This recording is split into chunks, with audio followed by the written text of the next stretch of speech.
आणि तरीही कोणी जिम्मेदारी घ्यायला तयार नाहीये, तरीही कोणी राजीनामा द्यायला तयार नाहीये. तर आमचं हे म्हणणं आहे की तुम्ही कधीपर्यंत असे बिनलाजापणे तुमच्या खुर्चीवर बसून राहाल आणि आपल्या देशाचे जे विश्वगुरु आहेत,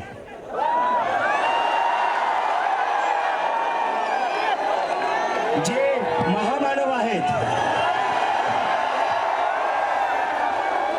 त्यांना मला एक प्रश्न विचारायचा आहे. मला त्यांना एक प्रश्न विचारायचा आहे.